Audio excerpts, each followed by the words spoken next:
Alexa's Publishing Chat, episode 136. Well, hello everyone, and welcome back to another episode. This episode was so much fun to record. We don't have a lot of men coming on the podcast, although now that it's no longer called the Publish Her podcast, we may be changing that around. But Derek Doepker is a great colleague and friend that I've had the honor of doing multiple collaborations with over the years. I bring him in front of my audience. He brings me in front of his.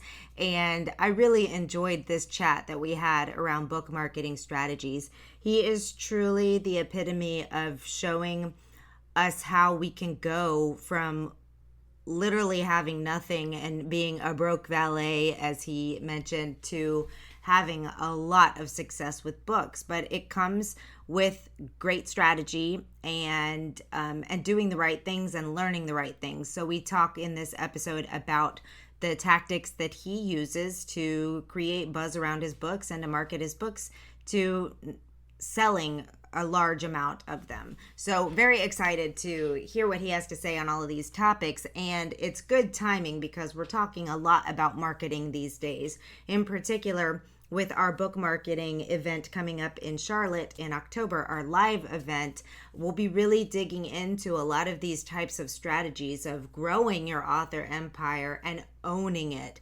It's, all the things that come along with doing marketing. You really want to make sure that at the end of the day, you're getting email addresses, you're bringing people into your community, and you're doing the things that are going to create repeat fans, raving fans, and people who are actually leaving reviews and doing those types of things that are going to help you move forward. So if you haven't heard about the Charlotte event yet, you'll hear about it in this episode. I've got a little mini commercial that you'll hear, or you can go directly over to womenandpublishingsummit.com/Charlotte. And please take note that tickets are running out very quickly. We have a limited capacity to only sell 70 tickets, and we're getting very close to that. So if you've heard about it and were thinking about it and are on the fence, grab them now before they are gone. If you listen to this after October, get on our email list at womenandpublishingsummit.com or go to our events page so that you can learn about everything that we have coming up.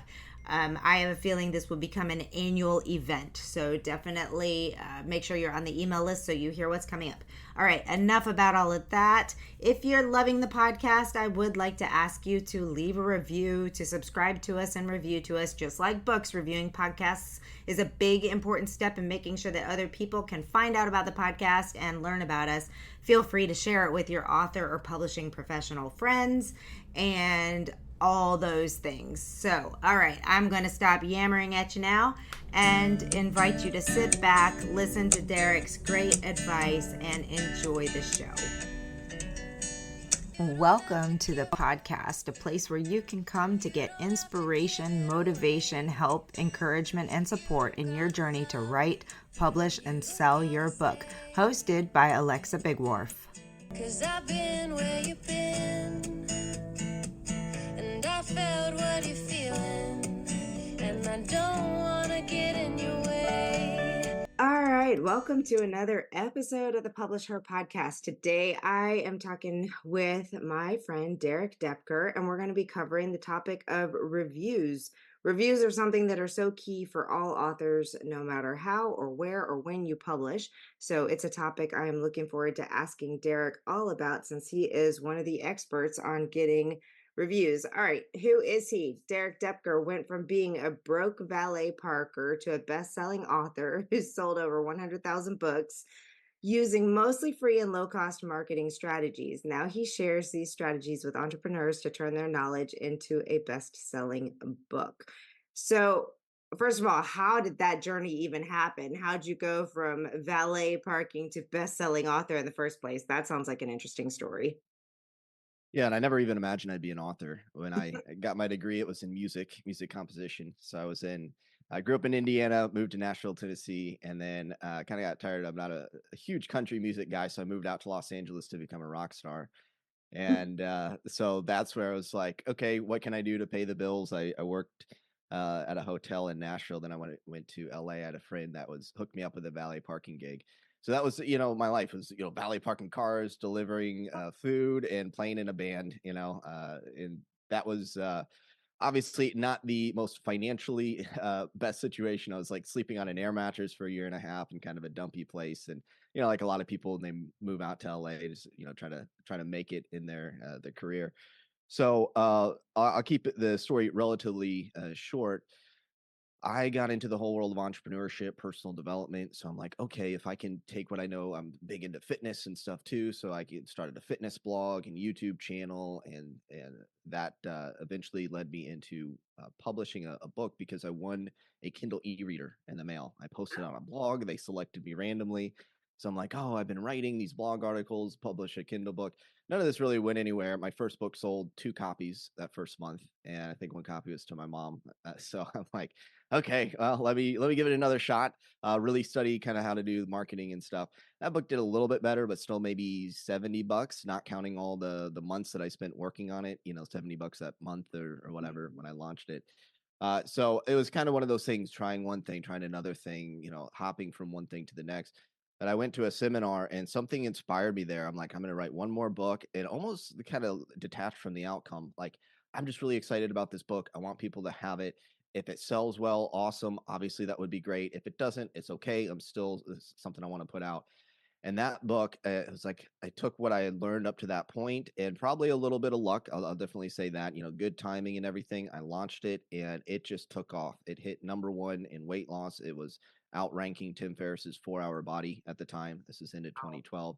Made almost $6,000 in royalties in 11 days, which is like way more than I made in valet parking cars. So I was like, okay, this finally has something that took off. And then I rinsed and repeated it, made sure it wasn't just a fluke. So continued to do promotions, release more books, and was able to consistently hit number one in very competitive categories. So that was back, starting end of 2012 when it really took off, continuing to do it. And then shortly after the success of that first book, I started sharing with other authors what I was doing because I knew once I had some success, I wanted to teach people, hey, I went through a lot of trial and error. A lot of things I was studying didn't work. Here's what I found did work for me. And so I've been working with authors ever since then when it comes to book publishing, book marketing, and all of that. That's awesome. I don't think I've ever heard your origination story before. I knew the rock star part and the moving to LA, but I didn't know about the how you actually got into the book world. So that's really cool. Do you think well, I mean, without going into your entire strategy here, because were reviews a part of that new marketing thing, or did reviews come later? Yeah, so reviews somewhat came later in the sense that when in the early days of Kindle publishing, I was able to get by with some things that are now more essential. Like my book cover was pretty good, but it's not up to the standards that I would say you'd want it to be at nowadays, as things have gotten more competitive. I was able to do, a big free promotion, which it can still be a viable strategy with KDP. Doesn't work quite as well as it does or did back then. So Right. there's certain things that tactically kind of change, and yet in principle, there are things that are important. So I actually remember the first thing where reviews really impacted me was I was getting some positive reviews, like pretty much right off the bat as I launched the book and promoted it. A lot of the reviews I still get to this day are just organically they come in, and that's the first thing is that we'll talk about strategies for getting reviews. Most of your reviews are going to come in just as you sell more books. Ideally, you'll get more reviews, right? So I hear some people say, just focus on selling more books. And I'm like, that's generally pretty true. Like I actually don't put a ton of energy into getting reviews. The thing is, though, what I found why reviews have become more important is because when you first want to do book promotion sites, if it's a brand new book, some of the sites have a minimum review requirements. Hmm. Also, as a newer author, getting that feedback from your audience, early readers. Hey, here's what I liked about the manuscript. Here's maybe this part of the book was confusing, or I'd like some clarity on that. So, but really getting that feedback I found was helpful from early readers. So, I did have some people that reviewed my manuscript and gave me some great feedback, editing tips early on, even starting with my second book.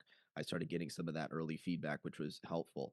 And then reviews also help with if you're running ads and things, it can testimonials that you can get can be put in the ads in your emails. And so reviews also can help the algorithm. So it's one of those things that is when I start talking about reviews, some authors, they get it. They go, "Oh, I really know the importance of book Mhm. reviews." Some other authors are like, "Well, I got reviews and my book still isn't selling." And so I'll be the first to say reviews aren't everything, right? Like Right. the book cover, the book description, getting exposure, it's like a holistic system just like your body. So if I'm teaching health and I talk about the importance of a good night's sleep, you could of course say, yeah, but what about your diet? What about your physical? Well, yes, of course, those things are important. For the purpose of this conversation, we're going to talk about reviews because I do find that if you're launching a new book and it has 0 reviews or 1 or 2 reviews, it's just harder to get as much traction with running ads, with your promotions, versus when you can have at least 10 to 20 reviews. That's what I really focus on when a book launches. Can I launch a book and fairly soon off the bat from some early readers, get an initial 10 to 20 reviews from genuine readers, honest reviews, not fake reviews, Right. nothing unethical, legitimate reviews that help me with the manuscript, help me with the marketing and promotion. And then once I have those kind of initial reviews from some early readers, I don't spend a lot of effort to get more reviews. I can share a tip, right now that hey, if someone sends you an email and they say, "I really loved your book," I might ask them, "What'd you love about it?" They write something good. I might go, "Great. Would you be willing to take 7 seconds to copy and paste what you wrote here as a review?" Right? Some of those follow up or autoresponder type of things. The moral of the story, though, for me, reviews are one of those things that are I put more attention into when you're first launching a book because it's so important. After 10 to 20 reviews, I'm not thinking as much about getting reviews at that point as I am just let me make sure the book is selling and then have a process so that people will tend to just naturally leave a review after they purchase. Yeah, absolutely. Well, in the beginning when you're getting started, and it's funny in the notes that you sent over, you said you like to teach people how to find reviews without having to just beg all your friends and family. But in the beginning, it's hard when you don't know a whole lot of people. So what are you talk about? You have the Hollywood pitch formula, so we can talk about that. But how do people find reviewers when they're first getting started? Yeah, so to find reviewers, this is another reason I like teaching the get book reviews process, so to speak, because in doing this, you're going to learn a lot about marketing and building an audience and selling books in general.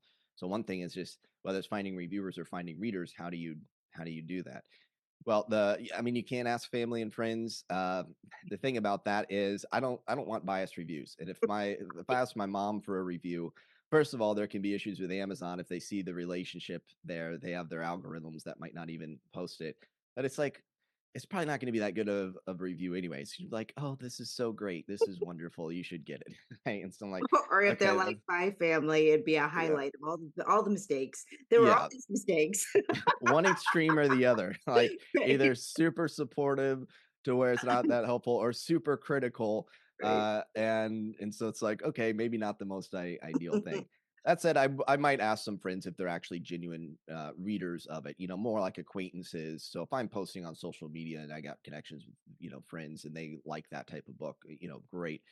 Finding reviewers, I mean, the first place to look is if you have any sort of email list. So I'm big on email marketing. Well, that begs the question, yeah, but if I don't have an email list, how do I build my email list to then, find the reviewers? I'll say that there is one strategy that can be very effective, and that's doing something like a viral giveaway. So Mhm, if you can do a giveaway, I usually do print books where let's say it's a paranormal romance author, it could be a children's book author, memoir, poetry, you name it. I business book, personal development, whatever. But if you have 5, 10 really popular books in that genre, you can do a giveaway for those books. And so let's say you take 10 really popular paranormal romance books, you do a giveaway, people can opt in for it.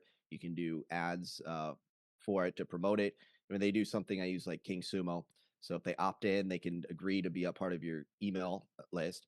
And then there's one winner. So you pick the one winner. I buy the books on Amazon, ship it to them. I just tell Amazon to ship it to the person. You get their address once you announce the winner and ship the books to them. But then you have all these other people who are now on your list. And the way I position it is um, part of it is it's like, hey, even though you didn't win, I can still gift you a free copy of my, insert one of my books, give them an ebook of it, or this upcoming book. You can be a part of the review team. I've done that. And I've had people agree to be early readers from this list that I built. I've had some really good feedback from these mm, people.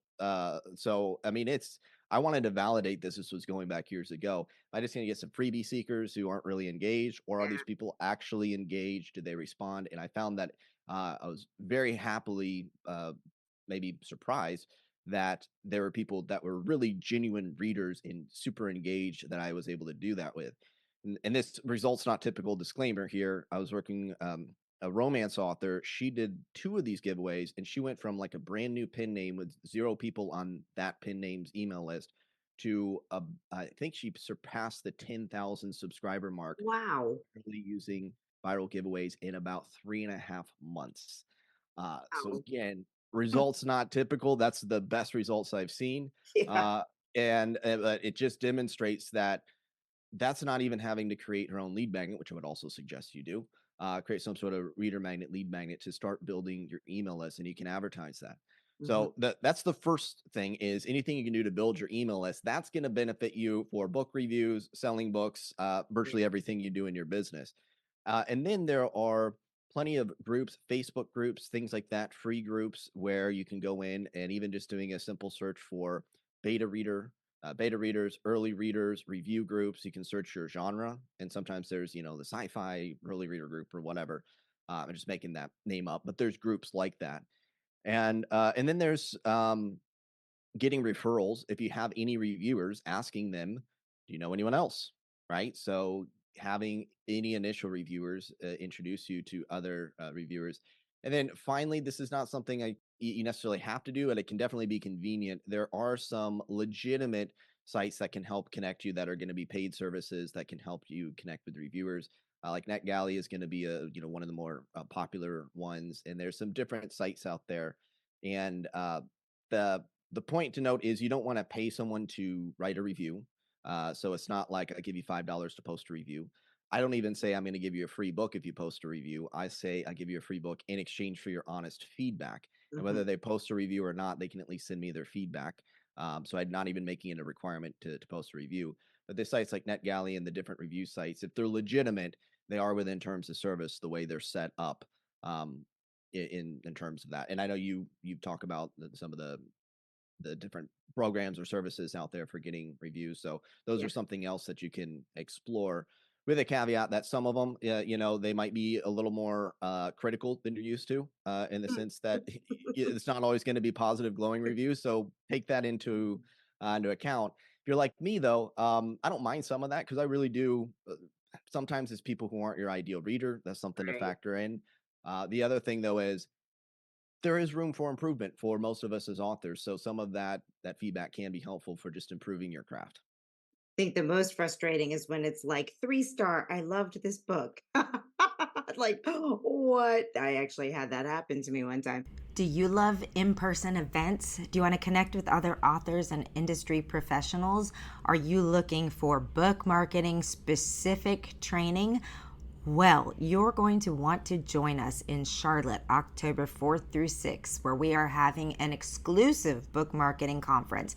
We're not talking about writing, we're not talking about publishing, we're digging in to the skill sets, tools, resources, training, all the things that you need to know to help grow your audience, own your audience, and sell more books to your fans. Go to womenandpublishingsummit.com/Charlotte and make sure you grab your ticket before they are all gone. This will be a limited event with space for only 70 people. So again, womenandpublishingsummit.com/Charlotte. We hope to see you there. Oh my gosh. Okay, so let's talk about then you have the Hollywood pitch formula that you say makes your book stand out from the competition. What is this and how do we use it? Yeah, so the Hollywood pitch formula is one of several pitch formulas. So I'll give you a couple others. The Hollywood pitch formula. Uh, if I were to ask, which movie is this? So it was pitched as Jaws in space. So Jaws. if you know Alexa, otherwise I'll give it out here I in have no another way. idea. So Jaws in space. If you think late '70s, this is the movie Alien. So Okay. for those who've Okay. seen the Yep. movie Alien, Mhm. horror, suspense, the monster, but now it's in space. Right. Another one was Die Hard on a Bus. Oh, that's got to be the Sandra Bullock movie. Yeah, it's Uh, speed. Speed, That's yes. yeah. So you notice just kind of a theme. Let me think. There's another one. It's The Sopranos in Middle Earth No clue. when pitched. So that's Game of Thrones. Okay, okay, Yeah. So you notice the theme, and sometimes the more cliche version, but it still works, is X meets Y. So okay. it's this thing in this location, or it's these two kind of different worlds that collide. Mhm. And it's a very common pitch formula because it works. And you can do this with, nonfiction as well.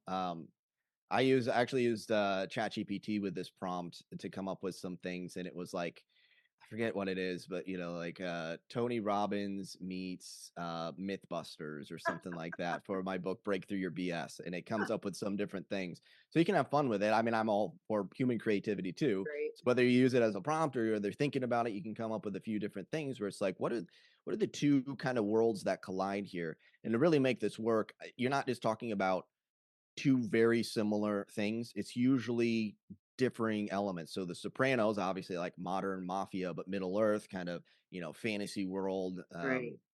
type of thing. So that's one pitch formula. It's not to say you have to use that. The bigger principle is if you're reaching out to reviewers, it's not just, hey, I got this fantasy novel. Would you like a free copy? It's like, well, what's it about? What would get me interested in it? Like, you still have to sell people on reading your book because even though it's free, the more valuable thing for many people is their time. So Right. they're going to be taking hours of their life to potentially read this book. Maybe they've never even heard of you, or maybe they just signed up for your email list or just seeing you in a group or whatever. So, what's your pitch? What's your elevator pitch? So, maybe you incorporate some X meets Y. A very common one is if you're a fan of X, Y, and Z, this might be for you. Mm, So, if you're a fan of insert three similar authors, you can insert three similar book titles. You could insert three descriptors. So I'm a big fan of Mr. Ballin, who has got a YouTube channel, great storyteller. His whole thing, if you're a fan of the strange, dark, and mysterious, that's mm, kind of the whole setup. And it kind of gives you a sense. He talks about, great. some of it's true crime, but also kind of like supernatural type of stuff. So it's like it's all kind of like ghost stories, horror stories, some true crime again type of things. So it gives you sort of a theme to wrap your mind around. So that could be like, hey, if you're a fan of X, Y, and Z, this is for you. A little bit more of a um, variation on that is you could even go with it if you're not a fan of fill in the blank. And I Okay. saw this with you can actually look at other reviews on books for inspiration. One was a sci-fi show, it's The Expanse, and they said like I'm paraphrasing, but if you hate unrealistic dialogue, improbable plots, and maybe something else, this is for you. So if it's like if I'm writing a horror novel, if you hate characters that make the dumbest decisions or whatever, because it's kind of some of these tropes that you see, like, especially like the silly teenagers, you're like, oh, that's such a bad idea or whatever. So you can have fun with this, but the idea is you want to in a few sentences, I usually recommend 3 to 5 sentences, really give a summary of the concept of the book, what it's about. You can also go to BookBub and study how they sometimes do like a 1 or 2 sentence description to kind of get people to click through and check out a book. If you have a short description that summarizes it, you might say if you're a fan of XYZ, or it's kind of X meets Y, something that really just in a very quick moment gets them to go, oh yeah, that sounds like something I'd be a fan of. And then another bonus thing is if you do have any, and once you start getting some initial reviews, you could even throw in a one reader said, I Mhm. couldn't put the book down. It was so good, whatever they say, right? Big moral of the story is there are different pitch formulas to study. I gave you a couple right now, the X meets Y or the X if you're a fan of XYZ type of formula. Study how to create these 1 or 2 sentence synopses, and then a short little review or something like that. Once you start to get reviews make it easier to get more reviews, so you can start telling people, hey, here's what some initial readers have already said, or here's what one person has already said about the book. And all of this is in the context of if you're reaching out directly to a reviewer. Another thing I didn't mention for finding reviewers, search for famous books in your genre or authors, and then book review on Mm, Google, that's a good on idea. YouTube. You're going to find blogs, you're going to find YouTube channels, you're going to find people who are already reviewing similar books, and you could reach out to them directly. And the key to making that work, you're doing this cold pitch. I like to do a personal introduction. Hey, I read your review on such and such. I really like what you had to say about it. Not a generic thing. I like to really personalize it. So I'll actually call out something. I'll actually reach out to someone who I go, oh, I really like what they said about that book. Little personal introduction. Hey, I got this book. I'd be happy to offer you a free copy in exchange for your honest feedback. If you like books about XYZ, it's blah, blah, blah. How does that sound? Type of thing. So that is in context, this whole thought process is what's going to get them excited to want to read this book. Yes, they get a free copy, but they might be pitched a lot of other free books. They might be on a lot of other newsletters, authors offering them free books. What's going to make my book stand out and get them to go, that actually sounds like a book I might want to buy, and this person's offering me a free copy. Yeah, tell me more, or yes, I'm interested.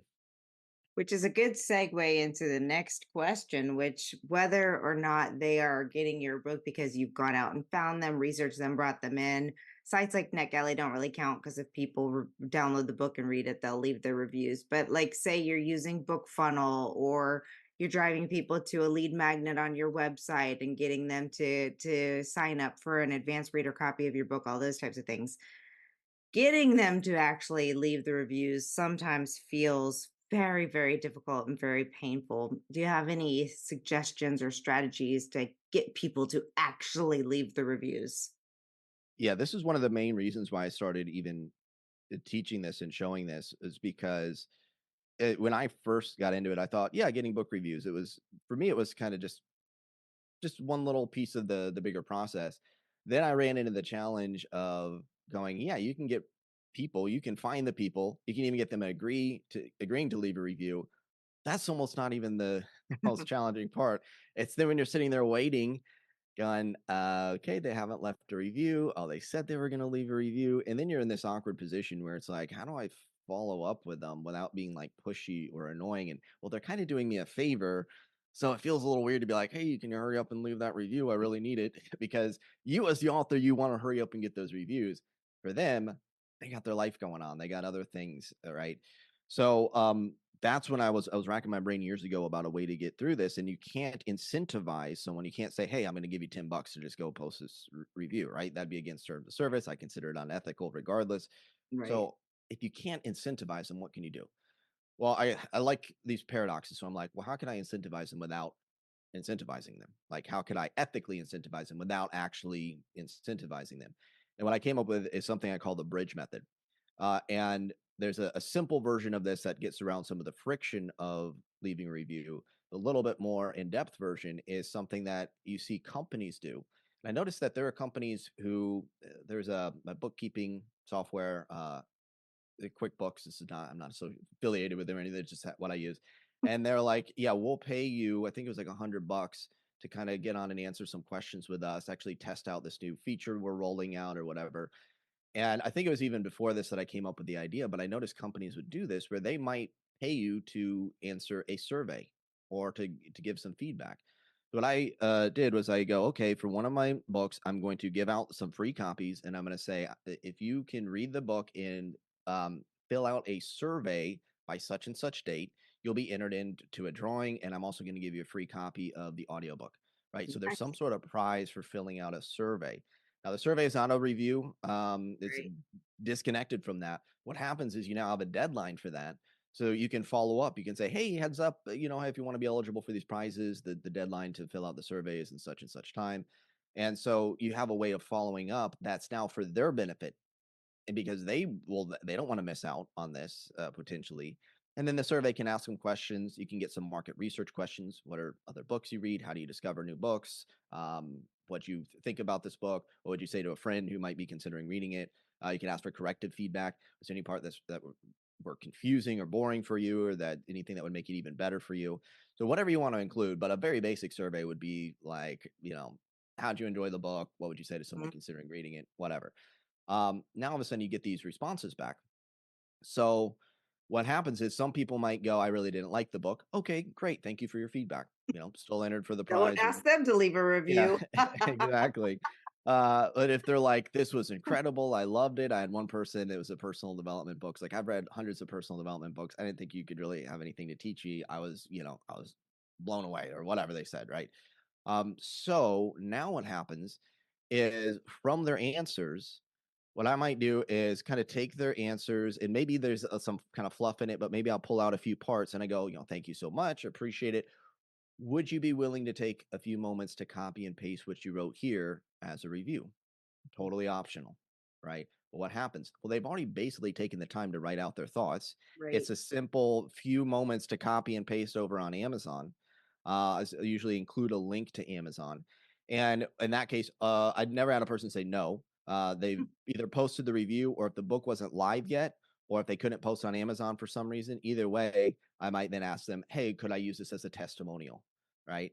And I might combine it. Would you be willing to post it as a review on Amazon? May I use it as a testimonial in my marketing? What you said here. And now you have a testimonies that you could use in your emails, your ads, your different things. And you also have people who basically already wrote the review, and they'll just go on Amazon and post it. I'm going to make this distinction very clear. Them getting any sort of prize for filling out the survey or anything like that is totally separate. There's nothing additional they get for posting on Amazon. The review itself is completely optional. The testimonial is completely optional. It was their honest feedback. And that's Right. a big thing for me that's important. I want it honest. I want their genuine thoughts from the survey. And when I set it up, by the way, I also you can frame it like, hey, I want your honest feedback on the survey. I'm not looking, if you get any sort of your entry in here is not at all dependent on what you have to say. If you hate Right. it, you can say you hate it, so on. So that's one strategy. And one of the reasons why it works is A, you have that deadline, you have the built in motivation to do it. The other thing, and this is key, is you actually get around some of the friction of writing a review. If you Mm. ask someone to write a review, even people like myself who've done a number of reviews and stuff like that, it still feels a little bit of pressure to go, okay, I got to sit down and I got to kind of Think construct about a review and how do I start it and this, that. But if I'm just answering questions, it. well, that's kind of simple, right? And so another sort of mini version of this is in a follow-up email on an autoresponder, or if you're just, if you have someone who said, hey, I checked out your book, I'm really enjoying it. I have an email autoresponder that just goes, how'd you enjoy the book? Or how are you enjoying the book so far? Mm-hmm. And a simple question, it's not asking for a review or anything like that. You're just asking them that. Then they might go, oh, it's really good. I love it. Or I loved it. If that's all they say, I might ask a follow up. Oh, what specifically did you love about it? Or some people, you ask them, how'd you enjoy the book? They'll send you this whole paragraph of, how much they enjoyed the book. Either way, though, whether they send you something really positive in response or a little bit and you flesh it out by asking a follow up question, now what you can do is that same question. Oh, I'm so glad you enjoyed it. I love what you had to say here. Would you be willing to take a few moments to copy and paste this as a review on Amazon? And sometimes you'll even get that unsolicited. This is my favorite, is when someone just sends me an email. Hey, I got your book. I loved it. Blah, blah, blah. They just basically write you a review in that email. They go, great. May I use this as a testimonial? Would you be willing to copy and paste what you wrote here as a review? Right. The whole idea is they're not put under the pressure to construct a review. It's you're just asking a simple question, or they're just sending you their sort of unfiltered thoughts. And I can one more little tip. If you're talking to someone in person and they start raving about your book, at the end I might go, oh, thank you so much. I appreciate it. Hey, I noticed you said blah blah blah about the book. May I use that as a testimonial? And then just get their permission on the spot. And you might have to transcribe what they just said and write it down, get them to sign off on it. But then if you look at it through this mindset, this is what I realized years ago. People are kind of naturally giving you reviews sometimes once you get the word out. Then it's just a matter of capturing it and getting permission to use it as testimonials and then reminding them, hey, would you take a few moments to basically just say what you just said over here as a review? I love the survey idea. I mean, there's just so many good benefits that can come out of that. Like you said, it takes the pressure off, but two, just getting that constructive feedback as well. And then also being able to take pieces of that and use it in your marketing material, even if they don't go leave a review, you've got now quotes that you can use throughout. That's such a great idea. So, phenomenal ideas. You teach a whole course around getting book reviews, correct? That's correct. I have a Get Book Reviews challenge. And so is that a free challenge or a paid challenge? How do people get access to that? Yep, it's a paid challenge, so I can send you a link. We can include a link somewhere around here. It's at bookreviewschallenge.com. That's one place that you can find access to it. Perfect. That's easy. Okay. Well, this has been a great interview. Lots of good takeaway notes and information from it. Is there anything else that you would like to share in closing thoughts on book reviews, finding book reviews, any of the things? What I would say is, start simple. I shared a number of different ideas. One of the things that you might do is if you have even one person who's read your book, you might just start with a simple follow-up. Hey, how are you enjoying the book so far? Mhm. Right. That's if you have any sort of early reviewers, a simple question like that. You might add this to an autoresponder if you have that. Hey, you know what? I'm just gonna, a few weeks after they sign up for my email list. If it's, this is challenging. If you have like a general reader magnet that could apply to all your books, it's a little different. But if you have a specific lead magnet per book, so for instance, I have a book on habits, and it comes with the lead magnet. It's like a habit workbook, right? So I know if someone opted in for that habit workbook, they just purchased my book on habits. So if you have something like that where you can then set up a simple autoresponder, the question is, how are you enjoying the book so far? That's the entire email, not how you enjoying the book so far. By the way, if you really enjoy it, you can leave a review. They don't do any of that. How are you enjoying the book so far? So whether you direct message them that or you put that in some sort of autoresponder and just get conversations going with people, and through that process, a lot of times people will naturally give you their honest feedback, their thoughts, and then it's just another follow up to ask them if you could use that as a review or ask them to post it. And again, that's one strategy that I've covered here out of multiple. What I really want to emphasize here is this idea of do at least one thing. Do something simple, get started, and if you're more advanced, if you're further along, then you might take some of the more advanced strategies, maybe doing the surveys and different things like that. What I don't want for people is to go, oh, I got a bunch of tactics and ideas and I don't even know where to start. Pick one thing, go with it, and then build from there.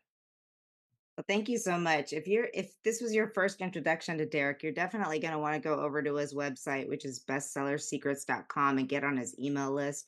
He sends out lots of great resources and tools, has lots of interviews and webinars and all the fun things. In fact, we swap back and forth webinars. I'm also going to include the link in the show notes to his webinar on audiobooks that we did, because that is a great resource if you're thinking about recording your own audiobook. But definitely head over to bestsellersecrets.com. I assume it's very easy to get on your email list on your website. I've been on it for a long time and I don't remember how or when, but I'm glad I'm on it. So thank you so much for coming and telling us all the wonderful things about reviews. It's not a fun and easy process sometimes, but you've got some great strategies that at least make it less intimidating. So thank you. Yeah, thank you, Alexa. And I'll leave one more final thought is one other perk of getting book reviews is when you get the positive feedback, it can really make it a lot more exciting to start doing marketing because you go, oh, people really enjoy this. This is a gift I have for the world through my book, the entertainment or the education that I'm providing. So that positive feedback can really have a tremendous mindset benefit, motivational benefit for you to go, oh, I'm getting this positive feedback. This makes me more excited to do marketing and get the word out about this book. So true. So true. All right. Well, thank you so much. We'll talk soon. Thank you for joining us on the podcast. We hope to see you back for the next episode. Great, huge thanks goes to Jasmine Commerce for the use of her song. You can find Jasmine on SoundCloud. Go check out all of her music. We'll see you next time.